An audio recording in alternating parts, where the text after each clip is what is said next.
طب قشطه، مصر صعدت كاس العالم، انت فرحان؟ انا فرحان، جارك فرحان، ابنك فرحان. تحس ان الاهلاوي لما كسبوا فاركو فرح اكتر، والزملكاوي لما كسبنا فيوتشر فرحنا اكتر. عارف ليه؟ ان احنا جربنا كاس العالم في 2018، صعدنا وفرحنا رحنا اتدكينا، اقل ما يقال اتدكينا. ليه بقى تقول لي كيروش كنا هنموت نصعد؟ لان مع كيروش كنا شايفين حاجه، كنا شايفين منتخب تكتيكيا واقف على حيله. مع حسام حسن اقسم بديني انا نص ساعه في الشوط الاول مع ماتش حسام حسن عايز افهم احنا بنلعب ايه. مش ايه التكتيك، ايه الخطه. 4 كام 3 كام 2، افتح كل موقع حاجه مختلفه، افتح اراء على الفيسبوك حاجه مختلفه. يمكن واحد اللي قال 4-4-2 فتقريبا بصيت كده حسيت انها 4-4-2. الهبل ده. يجي حد يقول لي انت كئيب، حد يقول لي انت كذا انت كذا. حبيبي هيقول لي الجمله بتاعت نيجيريا والكاميرون ما صعدوش والسنغال مش هتصعد عشان حظهم جه معاهم فرق كوره. انت بوركينا دي اقسم بالله واقعه واقعه، وانت معاك سكواد اعلى بكتير، اقوى سكواد يعني كلعيبه، اقوى من ايام كروش واقوى من ايام كوبر. طبعا فيتوريا ده ما يتحسبش. جربنا ان الاداء الوحش بيوصلنا لحصاله مجموع كاس عالم، ده اداء هيوصلنا لحاجه في افريقيا، مش هقول لك كاس العالم. تجربه المغرب شايفين هي فين واحنا فين، شايفين المغرب كانت بتلعب ازاي وانت بتلعب ازاي. ماذا قدم حسام حسن لمنتخب مصر كاداء؟ انت لعبت بيه المنتخب. حسام حسن هرب من كاس العرب، هرب من مواجهه البرازيل، بيهرب من اي ماتشات ممكن نشوفه فيها. هي الماتشات اللي جايه لي عشان ماتشات سهله العبها وخلاص. عمل ايه ضد غينيا بيساو بره فيس، بوركينا بره فيس. تاني حاجه مستغربها بعد حسام حسن كابتن مصطفى محمد. ايه ده؟ يعني انا مش فاهم حسام حسن ومش فاهمك. 3 كور بره، 3 كور، وما يجيش حد يقول لي شفت بقى ان مصطفى محمد وحش كان معاه حق حسام حسن. هو انا بلوم على مصطفى محمد؟ انت لعيب كبير، مش المفروض لما مدرب يظلمك؟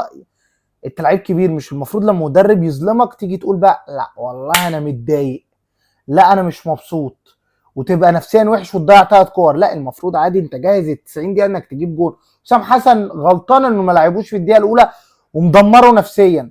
بس برضه انت لعيب تلعب في نانت، انت تجيلك الكوره في اي وقت تحطها.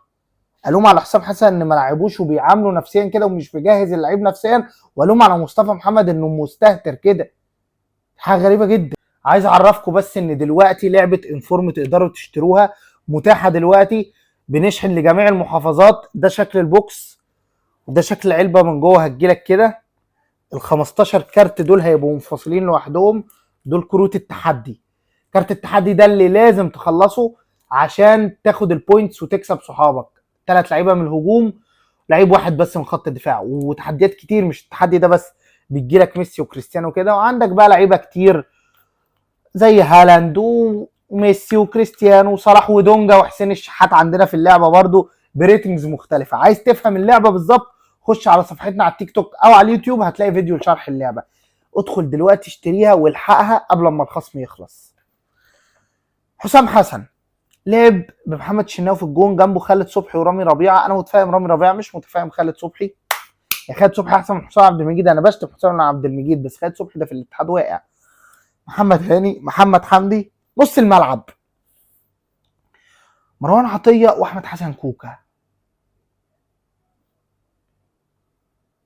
مش فاهم، مش فاهم، مش فاهم التركيبه دي. مروان عطيه ما لعبش بقاله 4 شهور، هتقولوا بان النهارده كويس، بان النهارده كويس عشان بوركينا ما بتضغطش. واحمد حسن كوكا كان ايه دوره في الملعب؟ الاثنين دول لو تمام في الاهلي كانوا لعبوا جنب بعض، ما بيلعبوش. واحد مصاب ولما يرجع مش هيلعب مروان عطيه، ديانج اللي هيلعب، واحمد حسن كوكا بره القايمه بيروح يتمرن ويمشي. احمد عيد وينج يمين، انا مش عارف دي زي تريزيجيه وينج شمال، وصلاح وعمر مرموش رصاد حربه. دي انا كنت فاهمها صلاح وعمر مرموش. لما يتصاب نزل اسامه فيصل، هو مقتنع مصطفى محمد مهاجم ثالث. عمر مرموش، اسامه فيصل، مصطفى محمد. ازاي؟ ما اعرفش. مهاجم البنك الاهلي ما جابش ولا جول. مهاجم نانت اللي جايب جونين، هتقول لي ما هو ضيع 3 كور، الوم عليه واشتمه، بس ده مدمره نفسيا برضه. ده ما بيلعبوش وبيلعب عليه مهاجم البنك الاهلي، غريبه جدا. ابتدى الماتش بوركينا بيضغط، لا. مصر بتضغط، لا. ماتش لا هو لا له اي فايده. طب الشوط الثاني نشوف بقى بوركينا ما بتضغطش انها عمل تغييرات هجوميه، عملها في الدقيقه 80. ادار الماتش سيء سيء سيء. طب لازم حسام حسن يمشي، لازم حسام حسن يمشي يا جماعه. خلاص صعدتنا كاس العالم، مدرب تاريخي لمنتخب مصر، ونجيب له تورتايه كبيره وفي فندق تيوليب نعمل له حفله وخلاص، يلا اتكل على الله. نجيب بقى مدرب يلعب لنا افريقيا ويلعبنا كاس العالم ونشوف كوره. اقسم بالله احنا مع حسام حسن يا جماعه ما هنشوف كوره، ولا اقول لك حاجه، هتطلع من دور المجموعات، لا بلاش المجموعات، دور ال 16 او دور الثمانيه لو هو محظوظ قوي نص النهائي في افريقيا، وفي كاس العالم 0 نقط وتروح، وهي بيس بقى، بيس الدنيا حلوه كده.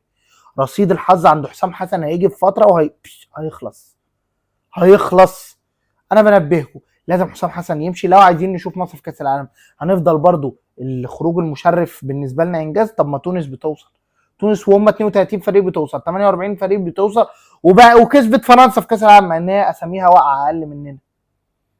عشان بيشتغلوا. ممكن نشتغل ولا صعب نشتغل؟ ممكن نجيب مدرب صعب. خلاص خلينا بحسام حسن، خلينا ادعم المدرب المصري، خليك مش هتوصل لاي حاجه. وانت ما تروحش تجيب لي اجنبي اي كلام، هات لي مدرب اجنبي واصرف، انت اتحاد كوره معاك فلوس. انا مش عارف بقى ما هنتحرك ازاي في الملف ده، انا مش مبسوط، اي مصري مش مبسوط. تفتكروا حد يفتكر ماتش غينيا ماتش جيبوتي يعني نصعد من جيبوتي ولا هنتبسط؟ لان عارفين هنروح كاس العالم هنتدق ونمشي. انا مش عارف، انا الماتش مش لاقي فيه حاجه اقولها. هخش على التقييمات. محمد الشناوي ما عملش حاجه، واو 5. محمد هاني نجم الماتش بالنسبه لي هو رامي ربيعه. الناس هتستغرب بس لا، عملوا ماتش على ادائهم ده وعلى اساميهم دي غريبه. 8 من 10 هو ورامي ربيعه. خالد صبحي انا ما شفتوش، هعتبره ما جاش الماتش. محمد حمدي نوعا ما كويس 5. مروان عطيه هو لا يلا، هو عمل ماتش كويس على فكره 7 من 10. احمد حسن كوكا ما جاش الماتش، مش هحسبه انه لعب اصلا.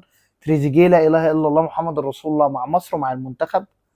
صلاح بص، انا اول مره اتكلم عن منتخب مصر في القناه بقالي سنه تقريبا. هل لا صلاح لسه ليه شبيحه؟ انا ما اعرفش، بس صلاح على اداؤه ده 3 من 10.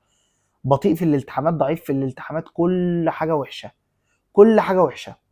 صفر. بلاش صفر، بلاش. عمل كذا كوره يا عم 3 4 من 10 عشان صلاح فخر العرب. ما اعرفش جبته منين فخر العرب. يعني صلاح كليفربول يلا 10 من 10، ولعيب فشيخ يجي هنا انا مش فاهم فيه ايه. عمر مرموش ما لعبش تقريبا. اللي نزلوا اسامه فيصل 6 على الاقل احسن من مصطفى محمد اللي ضيع 3 كور، بس هو ما عملش حاجه. 6 ايه؟ انا والله ما عارف اقيم المنتخب. هل هم اللعيبه وحشين؟ هل المدرب اللي وحش؟ هل ايه مش فاهم. زيزو 6 من 10 كان كويس، نزل عمل كذا عرضيه. مصطفى محمد 0 طبعا، بعيدا انك نفسيا حسام حسن مدمرك، بس 6-0. حسام حسن تقييمي ليك 0 من 10. اتحاد الكره تقييمي ليكوا 0 من 10. مفيش اي خطه، في هبل، مفيش اي تجهيز لكاس العالم، مفيش اللي هو خطه استعداد. 19 شهر، سمعت الرقم اترعبت. حسام حسن مدرب مصر لمده 19 شهر. 19 شهر مش عارفين نعمل جمله، مش عارفين نعمل كورنر. لا اله الا الله محمد رسول الله. انت لو كان جه معاك اي منتخب شديد كنت طلعت. جنوب افريقيا لو كان معاك كنت طلعت. انت صعدت كاس العالم عشان ربنا يجبر بخاطر المصريين. هنروح هناك هنتنكد وهنطلع 0 نقط. الناس اللي عماله تقول في فئه صغيره جدا بعد الماتش بتقول الماتش ده لو كان بقياده كيروش او كوبر كانت الناس كلها طبلت له. والله ده ماتش عظيم من حسام حسن. عظيم فين يا جدعان؟ الله يستركم يا جدعان. انتوا بتقارنوا كيروش اللي كان بيلاعب السنغال في عزه، وبتقارنوا كوبر اللي لاعب مغرب هيرفي رينار وبوركينا فاسو ايام ما كانت تقيله، ولاعب الكاميرون. بتقارنوها بحسام حسن مع اقوى سكواد لمنتخب مصر، لعيبه محترفه في السيتي وفي ليفربول وفي نانت. بالهبل ده. بوركينا فاسو واقعه ومش عاملين اي شكل في الملعب، تقولوا اوه قياده عظيمه ماتش تكتيكي فشيخ. طب خليك عند كلامك ده لحد افريقيا. لما يكسب افريقيا هسكت واطلع اقول مدرب عظيم. لما يوصل كاس العالم على الاقل دور ال 32 لان هم بقوا 48 فريق، عدي دور يا عم، اقول لك مدرب عظيم. ولا هتكسب افريقيا ولا هتاخد نقطه في كاس العالم. اخرك لو لعبت كندا، والله كندا نفسها هتاخد منك نقطه. امريكا هتدلعك، المكسيك هتدلعك. اقول لك حاجه، انا ما لقيتش منتخب ضعيف لغايه دلوقتي صعد كاس العالم تقريبا. حظك بقى يجي لك. حتى كوستاريكا غلبت المانيا كاس العالم اللي فات. لا غلبت اسبانيا. كوستاريكا ولا اليابان؟ غلبت اليابان. يعني اي فريق لعبك هيكسبك لان انت واقع، ومش هيجي لك فريق من افريقيا عشان تبقى فاهم، بس هيجي لك فرقه من اوروبا او اسيا او اوقيانوسيا هتتغلب. لازم تغير حسام حسن، تروح لمدربين كتير متاحه في السوق. اي مدرب هيسمع انك صعدت كاس عالم هيتمنى يجي لك وهيرخص في سعره شويه. واعمل معسكر ونفوق شويه، لان كابتن حسام حسن مقتنع الكره زي زمان، زي ايام الجوهري. لا اله الا الله محمد رسول الله.